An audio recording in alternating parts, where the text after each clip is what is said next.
Did Alexander Zverev really blame the Madrid Open schedule after his heavy loss to Jannik Sinner?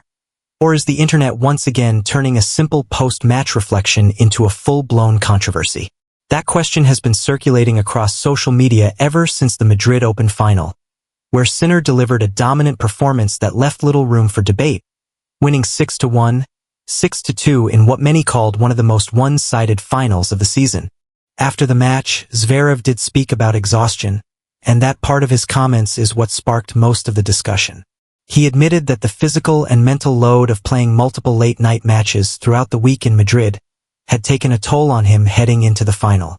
However, nowhere in his immediate post-match remarks did he directly blame the tournament schedule for the loss, something that has been exaggerated in many online discussions.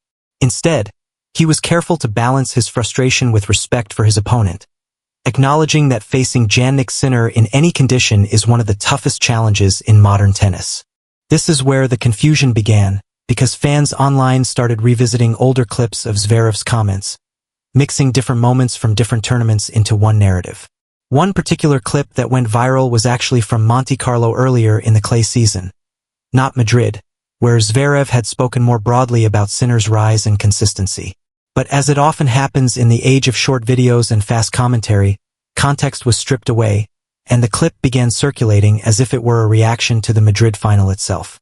That misunderstanding fueled a wave of speculation, with some suggesting Zverev was indirectly criticizing the tournament or even hinting at bias, despite no evidence supporting those claims.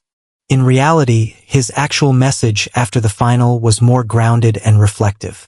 He made it clear that while scheduling and fatigue are part of the sport, they are not excuses when facing a player in the form that Sinner displayed in Madrid. Sinner, on the other hand, continues to look almost unstoppable on clay this season. His win in Madrid added another major title to what has already been a remarkable run, strengthening his position as world number one and sending a clear message to the rest of the tour. With the Italian Open in Rome coming next, all eyes are now on whether he can continue this momentum in front of his home fans. And after that, the biggest test of all awaits at Roland Garros, where expectations will only grow stronger. So when you strip away the rumors, the recycled clips, and the social media noise, what remains is a straightforward story of a top player reacting to a tough loss against an informed champion. What makes this situation interesting is how quickly narratives can shift in modern tennis coverage, especially when two high-profile names like Zverev and Sinner are involved.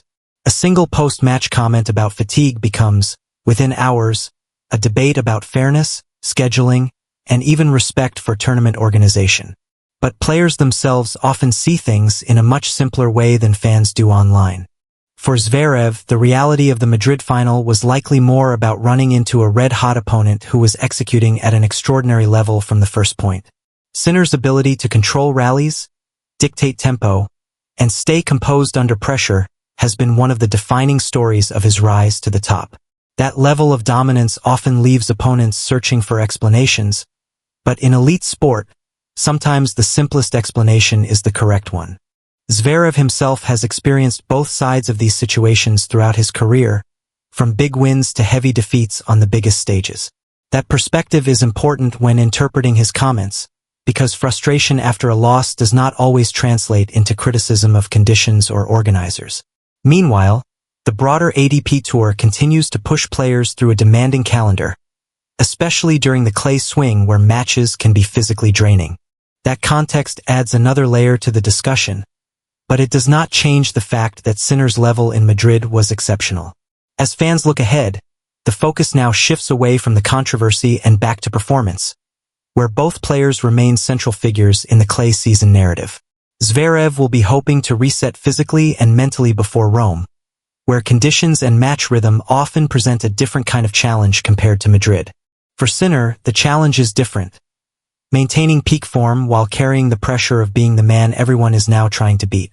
That shift in status is often the hardest part of becoming world number one, because every opponent raises their level against you. Looking back at Madrid, what stands out most is not the rumors, but the gap in performance on that final day.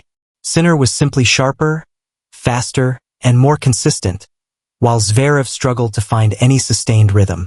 Matches like that often look one-sided on paper, but they usually come down to small margins that snowball quickly. Once momentum shifts in favor of a player like Sinner, it becomes incredibly difficult for opponents to recover. That is the reality Zverev ran into in the final, regardless of any external factors such as scheduling or fatigue. As the clay season continues, both players will likely meet again in future tournaments, and the rivalry will only grow more interesting. For now, though, Madrid serves as another reminder of how quickly narratives can form around top-level tennis matches. A single result becomes a storyline becomes a debate, and a debate becomes a viral trend. But beneath all of that, the sport itself moves forward, with new challenges, new matches, and new opportunities waiting just days away.